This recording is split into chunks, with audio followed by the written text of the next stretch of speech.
আমাদেরকে হজের উদ্দেশ্যে সুস্থতার মতো মহান নিয়ামত দান করে মক্কা পর্যন্ত আসার তৌফিক দান করেছেন। সেই জন্য মহান আল্লাহ পাকের দরবারে শুকরিয়া জ্ঞাপন করি, আলহামদুলিল্লাহ। লক্ষ কোটি দরুদ ও সালাম আকায়ে নামদার তাজদারে মদিনা, উম্মতের কান্ডারি, বিশ্ব সৃষ্টির শ্রেষ্ঠ আকর্ষণ, বিশ্ব সভার সভাপতি নবী মুহাম্মদুর রাসূলুল্লাহ সাল্লাল্লাহু আলাইহি ওয়াসাল্লামের উপর, যিনার সর্বশ্রেষ্ঠ উম্মত হওয়ার তৌফিক আল্লাহ পাক আমাদেরকে দান করেছেন। সম্মানিত হাজিরিন, আমরা যে প্রোগ্রামটা আগামীকাল নিয়েছি সেটা হলো তায়েফ ইসলামের ইতিহাসের সাথে বিশাল একটা সম্পর্ক। হুজুর পাক সাল্লাল্লাহু আলাইহি ওয়াসাল্লামের সাথে তায়েফের নিবিড় একটা সম্পর্ক, মেয়ারাজের নিবিড় একটা সম্পর্ক। হুজুর পাক সাল্লাল্লাহু আলাইহি ওয়াসাল্লাম 10 বা 11 হিজরিতে হযরতে খাদিজা রাদিয়াল্লাহু তাআলা ইন্তেকাল করেন। আল্লাহ রসুলের বিবির ইন্তেকালের কিছুদিন পরেই আবু তালেবের ইন্তেকাল হয়। এই বছরটাকে আল্লাহ রসুলের জন্য সুখের একটা বছর ছিল, দুঃখের একটা বছর ছিল। তো দুইজন আপন লোক হারায়া উনি আল্লাহ রসুল এতই অস্থির হয়ে গেলেন, এতই কষ্ট পাইলেন, যেটা কি বোঝানোর মতো ভাষা নাই। এত অস্থিরতা অনুভব করতেছিলেন। তাইফের ইতিহাসটা আসলে অনেক লম্বা ইতিহাস, সংক্ষেপ করে আলোচনা করি যেহেতু আমরা আগামীকাল যাব। তো হুজুর পাক সাল্লাল্লাহু আলাইহি ওয়াসাল্লাম ফাতেমা রাদিয়াল্লাহু তাআলাকে বললেন যে আমি মানসিকভাবে খুবই অস্থিরতা অনুভব করতেছি, আমি খুব অস্থির, চলো আমরা বাইতুল্লাহতে যাই। ফাতেমা রাদিয়াল্লাহু তাআলাকে নিয়ে বাইতুল্লাহ গেলেন, নামাজ পড়বেন। নামাজের মাধ্যমে মানসিক একটু শান্তি আনার জন্য উনি একটা প্ল্যান প্রোগ্রাম করলেন। হুজুর পাক সাল্লাল্লাহু আলাইহি ওয়াসাল্লাম বাইতুল্লাহর একবারেই আপনার চাদরের নিচে বাইতুল্লাহর লাগোয়া যখন নামাজ পড়তেছিলেন, আল্লাহ রসুল সেজদায় যখন গেলেন, আল্লাহ রসুল সেজদা কিন্তু অনেক লম্বা দিতেন। মদিনাতে একটা মসজিদ ছিল, মসজিদের সেজদা যাওয়ার এখন এটাই আপনার ক্লোজ করে দিয়েছে, একবারে বন্ধ করে দিয়েছে, মানে নিয়ে যেতে হবে। এত লম্বা সেজদা, পাশে আবু জাহেল উতবা সাহেবা যারা ছিল তারা বসা ছিল। আবু জাহেল বলতেছে যে তোমরা এই সুযোগে মুহাম্মদকে কে লাঞ্ছনা করতে পারো। কি লাঞ্ছিত? যে ওই যে একটা উটের বুড়ি, নারী বুড়ি বেশ কয়েকদিন যাবৎ পচে রয়েছে, এই নারী বুড়িটা মুহাম্মদের একবারে মাথার উপরে কে রাখতে পারবে। যাই হোক, এক নরাদম বলতেছে আমি রাজি, আমি রাখতে পারবো। তো এই পচা উটের নারী বুড়িটা হুজুর পাক সাল্লাল্লাহু আলাইহি ওয়াসাল্লামের আপনার কাঁধের উপর, গাড়ির উপর সে চাপাই দিছে। আল্লাহ রসুল এত কষ্ট পাইতেছিলেন যে এই অবস্থায় আবু জাহেল আইসা একটা গামছা আল্লাহ রসুলের গলার মধ্যে পেঁচায় টান দিছে, আপনার জিহ্বাটা একটু বের হয়ে গেছে।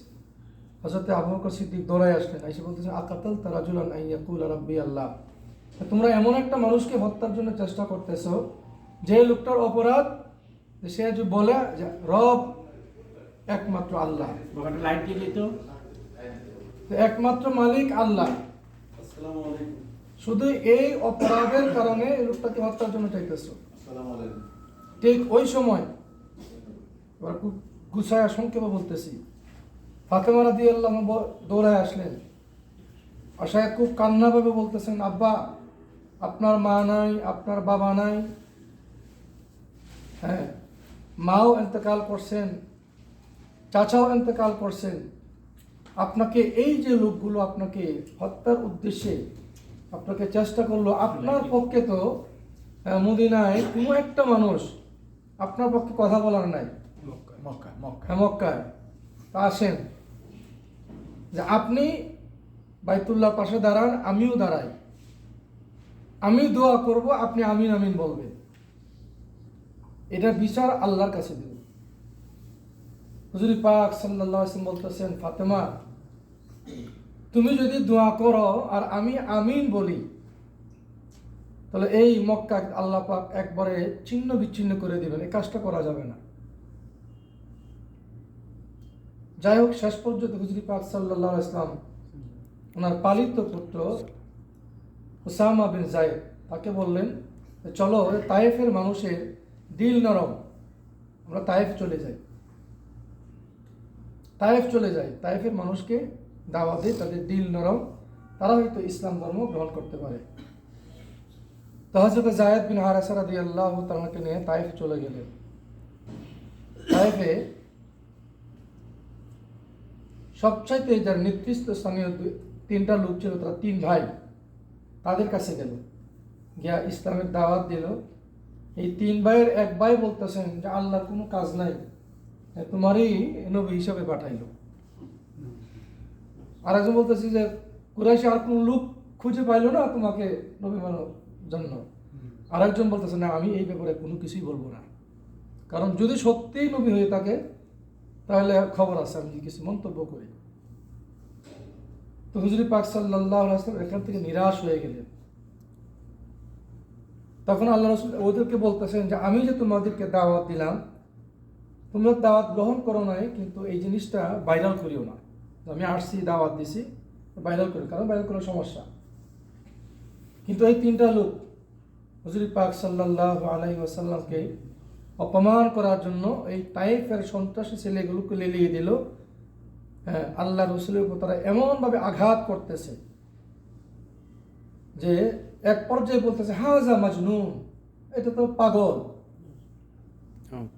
হুজুর পাক সাল্লাল্লাহু আলাইহি ওয়াসাল্লামকে এমনভাবে আঘাত করলো, আঘাতে আঘাতে জর্জরিত এমনভাবে করলো যে শেষ পর্যন্ত নবী মুহাম্মদুর রাসূলুল্লাহ সাল্লাল্লাহু আলাইহি ওয়াসাল্লাম বেহুশ হয়ে গেলেন। এই অবস্থায় ওই ছেলেগুলো বলতেছেন, চলো ওকে ওই তায়েফের যে পাহাড়টা আমরা কালকে দেখবো, এখনো নাকি ওই পাথরটা এখন ঝুলন্ত আছে, যে ওই পাহাড়ের নিচে রেখে ওই সবচাইতে উঁচু পাহাড়ের পাথরটা ফেলে দিয়ে তাকে হত্যা করব। এই প্ল্যান প্রোগ্রাম নিয়ে সে যখন আগাইলো, আল্লাহ রসুলকে নিয়ে গেল যে মেরে ফেলবে। পাথরটাও একবারে চূড়ান্ত উপর থেকে ছেড়ে দিছে যে এখন আল্লাহ রসুল গায়ে পড়বে। এই পাথরটা যখন অর্ধ পথে আসলো, আল্লাহ তাবারক ওয়া তাআলা পাথরকে ডাক দিয়ে বলতেছেন, ইয়া হাজার উসকুন, যে হে পাথর তুমি থেমে যাও, তুমি কোথায় যাইতেছো? তো ওই পাথরটা তখনই কিন্তু থেমে গেছিল, এখনো এভাবে ঝুলন্ত আছে, ঝুলন্ত। হুজুর পাক সাল্লাল্লাহু আলাইহি ওয়াসাল্লাম আপনি এই অবস্থায় উনি এত জর্জরিত হইলেন আঘাতে আঘাতে যে ওনার রক্ত মুবারক আপনার জুতার সাথে এমনভাবে লেগে গেল যে সুপার গ্লু যেভাবে লাগে আটকায় গেছে, হ্যাঁ, আর ছুটাইতে পারতেছেন না। যায়েদ বিন হারেসাকে বলতেছেন, যায়েদ তুমি আমার পাটাকে এই রক্ত থেকে একটু সরাও। যায়েদ বিন হারেসা রাদিয়াল্লাহু তাআলা আপনার চেষ্টা করতেছেন, আল্লাহ রাসূল বলতেছেন, যায়েদ আমি তো সহ্য করতে পারতেছি না, হ্যাঁ আস্তে। ঠিক ওই সময় হযরত জিবরাইল আলাইহিস সালাতু ওয়াস সালাম আসলেন। না আল্লাহ রাসূল আপনার যখন এত কষ্ট পাইতেছেন, তে হাদিস শরীফে আসছে একটা দোয়া পড়লেন, অনেক লম্বা দোয়া। এই দোয়াটাকে বলা হয় দোয়া উত-তাইফ। আল্লাহুম্মা ইন্নী আশকু ইলাইকা দুফা কুওয়াতি, হে আল্লাহ আমি আমার অপারগতার, আমি আমার এই নির্যাতনের শেষ পরাজয়ের অভিযোগটা আমি তোমার নিকট করতেছি। এবং হুজুর পাক সাল্লাল্লাহু আলাইহি ওয়াসাল্লাম এই দোয়ার মাঝে এমন একটা শব্দ ব্যবহার করলেন, এক পর্যায়ে বলতেছেন, ইয়া আল্লাহ তুমি আমাকে কার হাতে ছেড়ে দিয়েছো? এই যে তায়েফের সন্ত্রাসী ছেলেগুলো, আমার তো কেউ নাই, আমি একবারে নিঃস্ব দুর্বল, তুমি আমাকে কার হাতে ছেড়ে দিয়েছো? এই দোয়াটা যখন, এই শব্দটা যখন আল্লাহ রাসূল বললেন, আল্লাহ পাকের আরশে মহল্লায় কম্পন সৃষ্টি হয়ে গেছে। আল্লাহ পাক বলতেছেন, জিবরাইল আমি আর সহ্য করতে পারতেছি না, তুমি আমার বন্ধুর নিকট চলে যাও। এবং আমার বন্ধুকে বাস্তব আমি কার হাতে ছেড়ে দিয়েছি এটা বাস্তব প্রমাণ আমি করতে চাই। বাস্তব প্রমাণ করব আমি কার হাতে ছেড়ে দিয়েছি। গিয়া বলো আমি কারো হাতে ছাড়ি নাই, আমি আল্লাহর কুদরতি হাতে এখনো আমার বন্ধুকে রেখে দিয়েছি। জিবরাইল আলাইহিস সালাতু ওয়াস সালাম আসলেন। আয়েশা বলতেছেন, ইয়া রাসূলুল্লাহ, অনেক লম্বা ঘটনা। ওনার সাথে আরো দুইজন ফেরেশতা। বলতেছেন, ইয়া রাসূলুল্লাহ, সে হলো পাহাড়ের ফেরেশতা, সে পাহাড়কে নিয়ন্ত্রণ করে। আপনি যদি বলেন তাহলে আপনার উপর যে নির্যাতন করা হয়েছে এই নির্যাতনের প্রতিশোধ নেওয়ার জন্য তাকে হুকুম করেন এই তায়েফের পাহাড়কে উলট পালট করে দিয়ে তায়েফের সকলকে একবারে ছিন্ন বিচ্ছিন্ন করে দেওয়া হবে। হুজুর পাক সাল্লাল্লাহু আলাইহি ওয়াসাল্লাম বলতেছেন, না, আমি রাহমাতাল লিল আলামিন, আমি এই পৃথিবীর রহমত স্বরূপ, আমি যদি এই প্রতিশোধ নেই তারা শেষ হয়ে যাবে।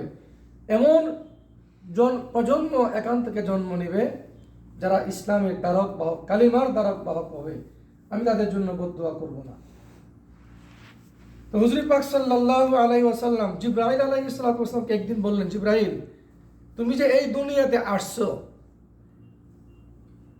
কতবার কার নিকট কতবার আসছেন এটা একটা ফিরিস্তি আছে, এটা বলবো না, এটা আলাদা একটা আপনার আলোচনা। তাই আল্লাহ রাসূল বলতেছে যে তুমি যে এই পৃথিবীতে আসছো, হুজুর পাক সাল্লাল্লাহু আলাইহি ওয়াসাল্লামের নিকটে 24,000 বার আসছেন। আদম আলাইহিস সালাতু ওয়াস সালামের কাছে 400 বার আসছেন। প্রত্যেক নবীর নিকট এভাবে আসছেন। তো এই আসা যাওয়ার পথে তোমার কি কোনোদিন পরিশ্রম হয়েছে? কারা বললো? আল্লাহ রাসূল বলছেন, কারে? জিবরাইল আলাইহিস সালাতু ওয়াস সালামকে, যে এই আসা যাওয়ার পথে তোমার কোনো পরিশ্রম হয়েছে কিনা। জিবরাইল আলাইহিস সালাতু ওয়াস সালাম বলতেছেন, ইয়া রাসূলুল্লাহ, এই আসা যাওয়ার পথে 3টা সময় আমার এমন হয়েছে যে আমার পশমের গোড়া থেকে ঘাম ছুটে গেছে, এত পরিশ্রম আমার হয়েছে। কোন কোন সময়? জিবরাইল আলাইহিস সালাতু ওয়াস সালাম বলতেছেন, ইয়া রাসূলুল্লাহ, হযরত ইউসুফ আলাইহিস সালাতু ওয়াস সালামকে ওনার ভাইরা যখন কুয়ায় ফেলে দিছিল, ইউসুফ আলাইহিস সালাতু ওয়াস সালামকে কুয়ায় ফেলে দিছে, আর আমি তখন 7 তবক আসমানের উপরে আরশে মহল্লার নিচে ছিলাম। ইউসুফকে কুয়ায় ফেলে দিছে, একটা মনে করেন এটা কতই হইতে পারে, হয়তো মনে করেন এই কত গভীর হইতে পারে, 50 ফিট 100 যতটুকুই হোক, মনে করেন 1000 ফিটও যদি হয়, একটা পাথর যদি ফেলেন বেশি সময় লাগবে না। তো জিবরাইল বলতেছেন যে ওনার ভাইরা ইউসুফকে কুয়ায় ফেলে দিছে, আর আমি ছিলাম আরশে মহল্লার নিচে। এই অবস্থায় আল্লাহ পাক আমাকে হুকুম করলেন, জিবরাইল, আমার হবনবী ইউসুফকে কুয়ায় ফেলে দিছে, বিষাক্ত কুয়া, যে কুয়ায় বিষাক্ত সর্প আছে, এই কুয়ার পানিতে পড়ার আগেই তাকে তুমি হেফাজত করো। আমার ওয়ার্ডার। ইয়া রাসূলুল্লাহ, আল্লাহর এই ওয়ার্ডার রক্ষা করতে গিয়া আমি ইউসুফকে পানিতে পড়ার আগেই আমি তাকে আমার হাতে নিয়েছি। এই আসা যাওয়ার পথে আমার 2টা পাকা শক্তি আমি ব্যবহার করেছি। এই যে আসলাম, এই আসা যাওয়ার মাঝে আমার পশমের গোড়া দিয়ে ঘাম ছুটে গেছে। 2 নম্বর, ইয়া রাসূলুল্লাহ, হযরত ইব্রাহিম আলাইহিস সালাতু ওয়াস সালাম যখন তার সন্তান ইসমাইলকে আপনার ছুরি লাগায়া আপনার গসা দিতেছে, ছুরি লাগানো শেষ, এবার গসতেছে, আমি চলাম আরশে মহল্লার নিচে। আল্লাহ পাক হুকুম করলেন, জিবরাইল, আমার একজন নবী আরেকজন নবীর গলায় ছুরি মারতেছে, এই ছুরি মারার আগেই তুমি জান্নাত থেকে একটা পাত্র, বোঝেন লোহার পাত্র বা যেটাই হোক, এটা নিয়ে এই ছুরির নিচে তুমি পা বসায় দাও, যাতে ইসমাইলের গলা কাটতে না পারে। হযরত জিবরাইল আলাইহিস সালাতু ওয়াস সালাম বলতেছেন, ইয়া রাসূলুল্লাহ, এই সময় আসতে আমার এমন পরিশ্রম হয়েছে যে আমি জিবরাইলের পশমের গোড়া থেকে ঘাম ছুটে গেছে। ইয়া রাসূলুল্লাহ, 3 নম্বর, আপনাকে যখন তায়েফে রক্তাক্ত করা হয়েছে, আপনার শরীর থেকে যখন রক্ত পড়তেছে, আল্লাহ পাক হুকুম করলেন, হে জিবরাইল, আমার বন্ধুর শরীর থেকে 1 ফোঁটা রক্ত যদি মাটিতে পড়ে, আমি এই পৃথিবীকে তামা বানায় দেব, যাতে 1 ফোঁটা রক্ত জমিনে না পড়ে তুমি ব্যবস্থা নাও। ইয়া রাসূলুল্লাহ, আপনার এই রক্তকে আপনার সংরক্ষণ করার জন্য মাটিতে যাতে স্পর্শ না করতে পারে, এই জন্য আমি আপনার নিকট আসছি। এই আসা যাওয়ার পথে আমার পশমের গোড়া থেকে ঘাম ছিটে গেছে। নবী মুহাম্মদুর রাসূলুল্লাহ সাল্লাল্লাহু আলাইহি ওয়াসাল্লাম এত আঘাত পাইলেন। হযরতে আয়েশা সিদ্দিকা রাদিয়াল্লাহু তাআলা আনহা একদিন আল্লাহ রসুলকে, দুইটা রওয়ায়াত আছে, কেউ বলেন আয়েশা সিদ্দিকা এবং আল্লাহ রসুল একসাথে গোসল করতেছিলেন, আর কেউ বলেন যে নবী মুহাম্মদুর রাসূলুল্লাহ সাল্লাল্লাহু আলাইহি ওয়াসাল্লামকে আয়েশা তেল মাখাইতেছিলেন, শরীরে তেল দিতেছিলেন। তো হঠাৎ আয়েশা সিদ্দিকা একটু চমকে উঠলেন, বলতেছেন, ইয়া রাসূলুল্লাহ, আপনার কি কোনোদিন বসন্ত হয়েছিল কিনা? যে আপনার গায়ে বসন্ত হয়েছিল কিনা, এই যে দাগ দাগ দেখা যায়। নবী মুহাম্মদুর রাসূলুল্লাহ সাল্লাল্লাহু আলাইহি ওয়াসাল্লাম বলতেছেন, আয়েশা, নবীদের বসন্ত রোগ আল্লাহ পাক সমস্ত নবীদের বসন্ত রোগকে হারাম করে দিয়েছেন। তুমি যেগুলো দেখতেছো এটা বসন্ত রোগ না, এটা হইল তায়েফের সেই মর্মান্তিক স্মৃতি, ওই মর্মান্তিক ঘটনা যে তায়েফের মানুষ আমাকে পাথরে পাথরে আঘাত করতে করতে আমার শরীরে এই দাগগুলো পড়ে গেছে। নবী মুহাম্মদুর রাসূলুল্লাহ সাল্লাল্লাহু আলাইহি ওয়াসাল্লাম এই তায়েফের প্রান্তরে এভাবেই রক্তাক্ত হয়েছে। সেই তায়েফে আমরা যাব। ইসলাম কিন্তু তো সহজে আসে নাই। ইসলাম তো আমরা কোরআন হাদিস তো আমরা সহজে পেয়ে গেছি, কিন্তু আমাদের পাওয়াটা সহজ, কিন্তু যাদের মাধ্যমে ইসলাম কোরআন আমরা পেয়েছি এটা সহজে আসে নাই। তো ওই যে হুজুর পাক সাল্লাল্লাহু আলাইহি ওয়াসাল্লাম বললেন, হে আল্লাহ, তুমি আমাকে কার হাতে ছেড়ে দিয়েছো? জিবরাইল আলাইহিস সালাতু ওয়াস সালামকে আল্লাহ পাক বললেন যে কার হাতে ছেড়ে দিয়েছি বাস্তবে প্রমাণ করতে চাই, হ্যাঁ আমি কার হাতে ছেড়ে দিয়েছি। আল্লাহ পাক জিবরাইল আলাইহিস সালাতু ওয়াস সালামকে বললেন, জিবরাইল, তুমি আমার বন্ধুকে নিয়ে আসো, আমার বন্ধুকে আমার কাছে নিয়ে আসো, আমি যে কার হাতে ছেড়ে দিলাম এটা আমি বাস্তবে বলতে চাই। জিবরাইল আলাইহিস সালাতু ওয়াস সালামকে আল্লাহ পাক হুকুম করলেন যে তুমি নিয়ে আসো আমার বন্ধুকে। এই মেরাজের ঘটনা কিন্তু এখান থেকে আসছে। তো হুজুর পাক সাল্লাল্লাহু আলাইহি ওয়াসাল্লাম আপনার এই যে হাতিম, কাবার পাশে দেখবেন একটা ঘেরাও করা আছে, এটাকে বলে হাতিম। হাতিম মানে এটা কাবারই একটা অংশ। কোনো এক সময় এই জায়গাটা কাবার ভিতরে ছিল, পরবর্তী শাসকরা আপনার এটা কেউ কোনো সময় ভিতরে নিছে, কেউ বাহিরে রাখছে, যাই হোক এটা অন্য একটা আলোচনা। এটাকে হাতিম বলে। হাতিম মানে কাবার একটা অংশ। আল্লাহ রসুল এই হাতিমে বসা ছিলেন। আর কেউ কেউ বলেন যে নবী মুহাম্মদুর রাসূলুল্লাহ উম্মে হানির ঘরে বসা ছিলেন, শোয়া ছিলেন।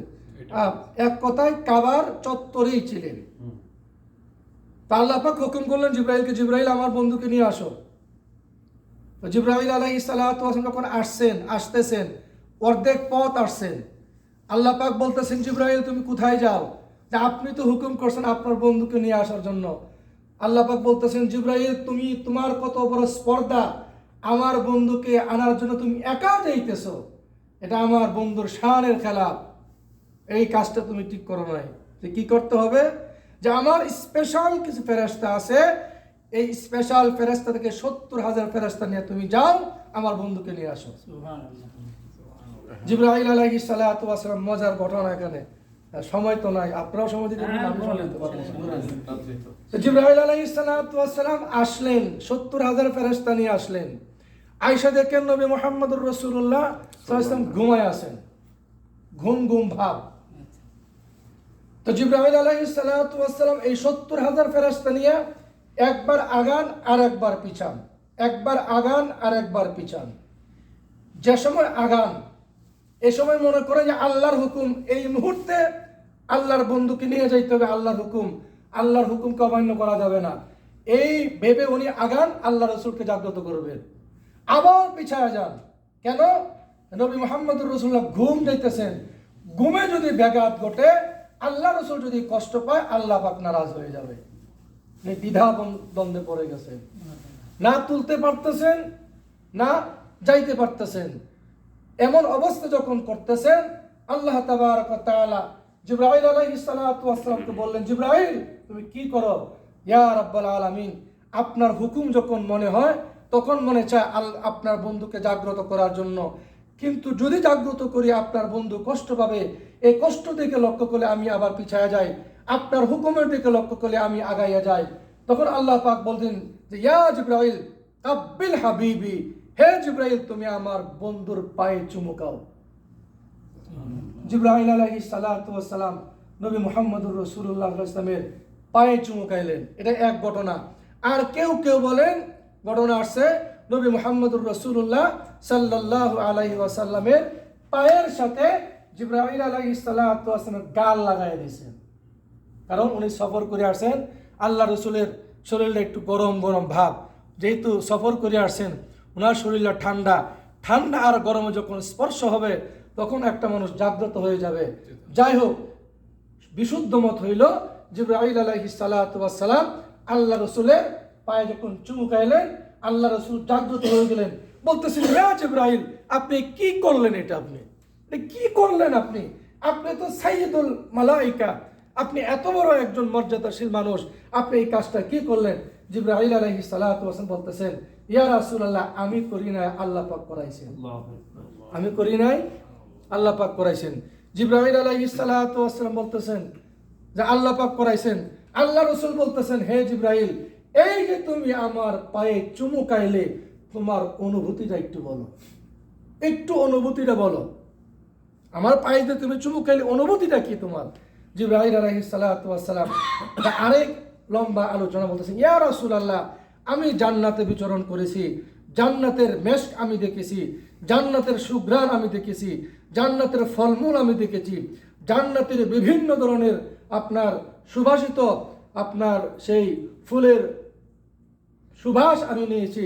আল্লাহর জাতের কসম আপনার পায়ে যে আমি চুমুকাইলাম, এই চুমুকাওয়ার যে স্বাদ, এই চুমুকাওয়ার যে সুঘ্রাণ, জান্নাতের সব কিছু ম্লান হয়ে গেছে। আবার নবী মুহাম্মদুর রাসূলুল্লাহ সাল্লাল্লাহু আলাইহি ওয়াসাল্লাম আল্লাহ রাসূলকে নিয়ে যাবেন কেন? ওই তায়েফের যে কষ্টটা পাইছিলেন, এই তায়েফের এই কষ্টটাকে গুছানোর জন্যই বা সান্ত্বনা দেওয়ার জন্যই আল্লাহ পাকের এই আয়োজন। নবী মুহাম্মদুর রাসূলুল্লাহ সাল্লাল্লাহু আলাইহি ওয়াসাল্লামকে যখন নিয়ে যাবেন, আর মেরাজের ঘটনা 27 বছর লাগছিল মেরাজে, এটা একটা এই দ্বিধাদ্বন্দ্বিত একটা মতামত আছে। আপনার এই 27 বছরের একটা ঘটনা, আপনার এই যে 27 মিনিট কেন 27 ঘন্টা বললেও এটা শেষ হবে না, অনেক আলোচনা। তো নবী মুহাম্মদুর রাসূলুল্লাহ সাল্লাল্লাহু আলাইহি ওয়াসাল্লামকে নেওয়ার জন্য জিবরাইল আলাইহিস সালাতু ওয়াস সালাম বললেন ইয়া রাব্বাল আলামিন আপনার বন্ধুকে যে আমি নিয়ে আসবো, কিভাবে আমি নিয়ে আসবো? এই বুরাকের আরেকটা লম্বা ইতিহাস শুধু সংক্ষেপ করে বলি। আল্লাহ তাবারক ওয়া তাআলা সৃষ্টির 50,000 বছর পূর্বে আল্লাহ পাক 50,000 বুরাক জান্নাতে তৈরি করে জান্নাতের একটা বাগানে একটা বিচরণ করাইতেছিলেন। যখন জিবরাইল বললেন ইয়া রাব্বুল আলামিন আপনার বন্ধুকে আমি কিভাবে নিয়ে আসব, আল্লাহ পাক বলতেছেন জান্নাতের অমুক জায়গায় আমার সংরক্ষিত একটা এলাকায় 50,000 বুরাক সৃষ্টি করেছি, এখান থেকে তুমি একটা বুরাক নিয়ে আসো। জিবরাইল আলাইহিস সালাতু ওয়াস সালাম ওই বুরাক আনার জন্য গেলেন, গিয়া দেখেন এই ভূমিতে আপনার এক ধরনের সব বুরাক, চেহারাও এক ধরনের, বডিও এক ধরনের, চাল চলন এক ধরনের, রং এক ধরনের, মাথা এক ধরনের, অর্থাৎ 50,000 বুরাকে আপনার পার্থক্য করার মতো কোনো সুযোগ জিবরাইল আলাইহিস সালাতু ওয়াস সালামের ছিল না। জিবরাইল আলাইহিস সালাতু ওয়াস সালাম উনি হতভম্ব হয়ে গেলেন, আমি কোন ঘোড়াটাকে আমি নির্বাচন করব, কারণ 50,000 ঘোড়ার মাঝে ঘোড়া প্রয়োজন আমার একটা, বুরাক প্রয়োজন কি আমার একটা। জিবরাইল আলাইহিস সালাতু ওয়াস সালাম যখন আপনার একবারে কিং কর্তব্য বিমূঢ় হয়ে গেলেন, ঠিক এই পর্যায়ে দেখলেন একটা ঘোড়ার চোখ দিয়ে পানি পড়তেছে, সে কান্না করতেছে। জিবরাইল আলাইহিস সালাতু ওয়াস সালাম বলতেছেন কিরে কি ব্যাপার, তুমি কান্না করতেছো কেন? হ্যাঁ জিবরাইল, আল্লাহ তাবারক ওয়া তাআলা এই পৃথিবীর সৃষ্টির 50,000 বছর পূর্বে আল্লাহ পাক 50,000 বুরাক সৃষ্টি করেছেন, একই চেহারা, সব কিছু কাঠামো এক, কিন্তু আমার একটা ভয় হচ্ছিল যে বুরাক হবে একটা বুরাকের প্রয়োজন, আমাকে তো আল্লাহ পাক বুরাক হিসাবে সৃষ্টি করেছেন, কিন্তু আমি যদি ভাগ্যে না পড়ে আল্লাহ রসুলের সওয়ারির ভাগ্যে যদি না পড়ি তাহলে তো আমার জীবনটা বৃথা। এই কষ্টে আমি কান্নাকাটি করতেছি। জিবরাইল আলাইহিস সালাতু ওয়াস সালাম, তোমারই তো দরকার আমার। উনি বলতেছেন তোমারই তো দরকার আমার, কারণ এই 50,000 বুরাকের মাঝে একটা বুরাককে নির্বাচন করা আমার জন্য তো কষ্ট। তুমি যেহেতু নবী মুহাম্মদুর রাসূলুল্লাহর প্রেমে আকর্ষণে তুমি কান্না করতেছো, তুমি তো আল্লাহ রসুলের আশেক, তোমার কি প্রয়োজন? জিবরাইল আলাইহিস সালাতু ওয়াস সালাম এই বুরাক নিয়ে আসলেন, আল্লাহ রসুলের সামনে আনলেন, বলতেছেন ইয়া রাসূলুল্লাহ আপনি বুরাকের উপর সওয়ার হন। এবার নবী মুহাম্মদুর রাসূলুল্লাহ সাল্লাল্লাহু আলাইহি ওয়াসাল্লাম বলেন, না না না, আমি তো সওয়ার হইতে পারি না। আমি যে এই বুরাকে সওয়ার হবে, আল্লাহ তাবারক ওয়া তাআলা কঠিন কিয়ামতের ময়দানে আপনার ওই যে ফুল সিরাত পার করানো হবে, এই ফুল সিরাত আমার উম্মত কিভাবে পার হবে? উম্মতের চিন্তায়, আপনার আমার চিন্তায় নবী মুহাম্মদুর রাসূলুল্লাহ কান্নাকাটি করতেছেন, বলতেছেন আমার এই প্রশ্নের সমাধান না দেওয়া পর্যন্ত আমি বুরাকে সওয়ার হব না। জিবরাইল আলাইহিস সালাতু ওয়াস সালাম বলতেছেন, ইয়া রাব্বাল আলামিন, আপনার বন্ধু তো বুরাকে সওয়ার হইতে চায় না কেন? যে আপনার বন্ধুর প্রশ্ন ওই কঠিন কিয়ামতের ময়দানে ফুল সিরাত আপনার উম্মত, আপনার বন্ধুর উম্মত কিভাবে পার হবে, এই চিন্তার কারণে উনি কান্নাকাটি করতেছেন। আল্লাহ পাক জবাব দিলেন, হে জিবরাইল, আমার বন্ধুকে গিয়া বলো আপনার উম্মতের প্রত্যেকটা খাঁটি উম্মতকে আমি এক একটা সোয়ারের আমি ব্যবস্থা করে দিব, আপনার বিজলির আকারে আপনার উম্মতকে আমি ফুল সিরাত পার করাই দিব। এই গ্যারান্টি যখন আল্লাহ রাসূল পাইলেন, বুরাকে সওয়ার হইলেন। নবী মুহাম্মদুর রাসূলুল্লাহ সাল্লাল্লাহু আলাইহি ওয়াসাল্লাম এভাবেই বুরাকে সওয়ার হইলেন। এক কথায় এখানে আরেকটা জিনিস, এত লম্বা আলোচনা তো করা যাবে না। আল্লাহ পাক যখন নবী মুহাম্মদুর রাসূলুল্লাহ সাল্লাল্লাহু আলাইহি ওয়াসাল্লামকে কাছে নিলেন, একবারে কাছাকাছি, একবারে সাথে সাথে বসাইলেন। এখানে এমন একটা মজার ঘটনা, হঠাৎ একদিন জিবরাইল হযরতে নবী মুহাম্মদুর রাসূলুল্লাহ মা আয়েশাকে বলতেছেন, আয়েশা তোমার জন্য একটা সুযোগ আমি আজকে করে দিই। কি সুযোগ? যে আজকের এই দিনে এই মুহূর্তে তুমি যা জানতে চাবে আমি মুহাম্মদুর রাসূল তোমাকে তাই জানাবো। তুমি যা জিজ্ঞেস করবে তাই আমি তোমাকে জানাবো, উত্তর দেব। আয়েশা সিদ্দিকা রাদিয়াল্লাহু আনহা এত চালাক ছিলেন, উনি এত চালাক মহিলা ছিলেন, পৃথিবীর সর্বপ্রথম হাফেজা উনি, ওনার আগে কেউ হাফেজ হয় নাই। আয়েশা সিদ্দিকা রাদিয়াল্লাহু তাআলা আনহা উনি পৃথিবীর সর্বশ্রেষ্ঠ মুহাদ্দিস ছিলেন, ওনার চেয়ে হাদিস কেউ করেন নাই। আয়েশা সিদ্দিকা রাদিয়াল্লাহু আনহা বিয়া আল্লাহ পাক সরাসরি প্রস্তাব দিয়েছেন। উনি চালাক মহিলা ছিলেন, বলতেছেন ইয়া রাসূলুল্লাহ আমি আপনার নিকট কি জিজ্ঞাসা করব, আমি কি আমার আব্বার সাথে একটু পরামর্শ করতে পারি? যে হ্যাঁ তুমি পরামর্শ করো। আয়েশা সিদ্দিকা আবু বকর কাছে আসলেন। আয়েশা বলতেছেন, আব্বাজান আমার স্বামী নবী মুহাম্মদ রাসূল এমন একটা সুযোগ দিয়েছেন যে আজকের এই দিনে যাই জিজ্ঞেস করব তাই নাকি উনি উত্তর দিবেন। সিদ্দিক আকবর বলতেছেন, হে আয়েশা যা জিজ্ঞেস করে তোমাকে যা বলবে এই কথাটা আমাকে যদি তুমি বলো, এই ওয়াদা যদি তুমি আমাকে দাও, তাহলে একটা প্রশ্ন করার তোমাকে আমি বলে দিব। কি প্রশ্ন করবে এটা আমি বলে দিব। এখন দর কষাকষি মা বাবা আর মেয়ের মাঝে। সিদ্দিকা বলতেছেন, আব্বাজান আমি বলবো, আপনি বলেন। সিদ্দিকা আকবর বলতেছেন, হে আয়েশা গিয়া বলো আল্লাহ রসুলকে গিয়া জিজ্ঞেস করবে মেয়ারাজের ওই রাত্রিতে যখন আল্লাহ এবং আল্লাহ রসুল একবারে কাছাকাছি বসছিল, একবারে লাগোয়া বসছিল, আল্লাহ তাবারক ওয়া তাআলা নবী মুহাম্মদুর রাসূলকে কানে কানে কি কথাটা বলছিল। আমরা অনেক সময় কানাকানি কথা বলি না? বলতেছেন আল্লাহ পাক আল্লাহ রসুলের সাথে কানে কানে কি কথাটা বলছিল, এই কথাটা জিজ্ঞেস করো। সিদ্দিকা হযরত আয়েশা সিদ্দিকা দৌড়ায় আসলেন।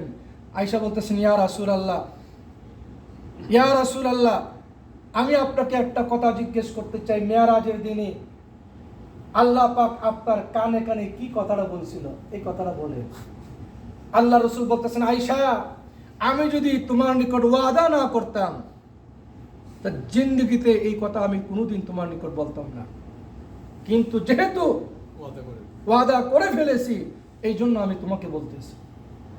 ওই দিন আল্লাহ তাবারক ওয়া তাআলা আমার কানে কানে বলছিলেন, হে মুহাম্মদুর রাসূল, আপনার উম্মতের মাঝে যে ব্যক্তি দুইজন মানুষের ঝগড়াকে মিটাইয়া দিবে, আমি আল্লাহ পাক কুদরতি হাতে তাকে জান্নাতে পৌঁছায় দেব। সুবহানাল্লাহ। কানে কানে এই কথাটা আমাকে বলছে। একটা শিক্ষা আজকে আমরা নেই। এই তায়েফে তো যাব, এই তায়েফের ঘটনা, এই জিনিসটা বললাম। আল্লাহ পাক কানাকানি কি বলছেন, আপনার উম্মতের যে মানুষটা দুইজন মানুষের ঝগড়া মিটাইয়া দিবে। আমাদের সমাজে ঝগড়া লাগানোর প্রবণতা বেশি, ভাই ভাইয়ের মধ্যে ঝগড়া লাগানোর প্রবণতা বেশি, বাপ ছেলের মাঝে ঝগড়া লাগানোর প্রবণতা বেশি। আল্লাহ পাক বলতেছে, হে মুহাম্মদুর রাসূল, আপনার উম্মতের যে মানুষটা ঝগড়া মেটাবে, কুদরতি ভাবে আমি আল্লাহ পাক তাকে জান্নাতে পৌঁছায় দিলেন। এবার সিদ্দিকা, হযরত আয়েশা সিদ্দিকা দৌড়ে আসেন, ওই বাবার সাথে ওয়াদা। বাবাকে বলতেছেন, আব্বাজান, আল্লাহ তাবারক ওয়া তাআলা মেরাজে তো এই কথা বলেছিলেন। এই কথা বলার সাথে সাথেই হযরত আবু বকর সিদ্দিক রাদিয়াল্লাহু তাআলা এমন ভাবে কান্নাকাটি শুরু করে দিলেন, এমন ভাবে কান্নাকাটি করতেছেন।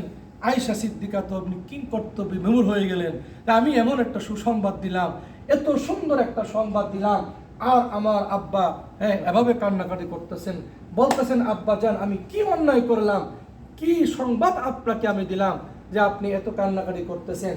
লাস্ট পর্যায়ে বলতেছেন, সিদ্দিক আকবর বলতেছেন, হে আমার মেয়ে, হে আমার মা, আল্লাহ তাবারক ওয়া তাআলা যদি এই কথা বলেন, আমার উম্মতের যে মানুষটা দুইজন মানুষের ঝগড়া মিটাইয়ে দিবে, তাকে আল্লাহ পাক জান্নাতে পৌঁছায় দিবেন। আমার তো ভয় হচ্ছে, আমার আল্লাহ রসুলের এই উম্মতের মাঝে কেউ যদি ঝগড়া লাগায়, তার অবস্থা কি হবে। এই কথাটা স্মরণ করে আমি কান্নাকাটি করতেছি, এই কথা স্মরণ করে আমি কান্নাকাটি করতেছি। যাই হোক ভাইরা আমার, এই আপনার এই তায়েফকে উপলক্ষ করেই কিন্তু এই মেরাজের ঘটনা অনুষ্ঠিত হয়েছে। সেই তায়েফে যাব, ওই তায়েফে যে বুড়ি, বুড়ির যে কথা শুনি, যে বুড়ি নবী মুহাম্মদুর রাসূলুল্লাহ আসা যাওয়ার মাঝে এই বুড়ি কাটা কি করতো, কাটা বিছাইয়া দিত, আল্লাহ রসুলেতে মসজিদে না আসতে পারেন। হঠাৎ দেখেন আজকে কাটা বিছানো নাই, কিন্তু কাটা গেল কোথায়? তখন ভাবতেছেন, মনে হয় অবশ্যই এই বুড়িটার কোনো কিছু হয়েছে। আল্লাহ রসুল বাড়িতে গেলেন, গিয়া দেখেন বুড়ি অসুস্থ। বলতেছেন যে তুমি অসুস্থতার কারণে আজকে তো কাটা বিছাইতে পারে নাই। তখন বুড়ি ভাবতেছে, যে লোকটা পথে কাটা বিছাইয়া আমি এত কষ্ট দিয়েছি, এই লোকটা আমাকে 2 দিন না পেয়ে আমার কাছে আসছে, আমার সেবা করলো, আমার সুস্থতার জন্য সে চেষ্টা করলো। এই লোকটা তো সাধারণ কোনো মানুষ না। এই আচরণ দেখে বুড়ি মুসলমান হয়ে গেছে। যাই হোক, আমরা ইনশাল্লাহ সেই তায়েফে যাব, আরো আলোচনা ইনশাল্লাহ হবে। তো এই তায়েফের শিক্ষা হইল যে এই ইসলাম আমরা সহজেই কিন্তু পাই নাই। অনেক ঝড় তুফান, অনেক রক্তের বিনিময়ে আমরা ইসলাম পাইছি। ইসলামকে, এই কোরআনকে, আমাদের দ্বীনকে এই রক্তের বিনিময়ে কিন্তু প্রতিষ্ঠা করতে হবে। আল্লাহ পাক আমাদেরকে বোঝার তৌফিক দান করুক এবং আগামীকাল সুস্থভাবে নবীর সেই বিজড়িত, স্মৃতি বিজড়িত তায়েফকে আমাদেরকে ভালোভাবে দেখার তৌফিক দান করুক। এটা আমাদের একটা দোয়া থাকবে। আর পরের যে পরামর্শটা, আমাদের মক্কার কিছু লোকাল আপনার জিয়ারত আছে। আপনার এই আরাফা যাব, তারপরে মিনা যাব, মুজদালাফা যাব। যদিও আমরা ওই দিন যাবো, কিন্তু দেখার মতো কোনো কিছুই থাকবে না। জাবালের রহমত, জাবালের রহমতের ব্রিফিংটা আমরা ইনশাল্লাহ সেখানেই দেবো। এই আর তারপরে গাড়ে সরে যাব, গাড়ে হেরায় যাব। এই লোকালগুলো আমরা কোন দিন যাইতে পারে, আপনার পরামর্শ দিয়ে আমরা ওই দিনটা ইনশাল্লাহ নির্ধারণ করবো। কালকে এটা সারার পরে কালকে তুমি সব দেখা যাবে, এরপরে কোন দিন আমরা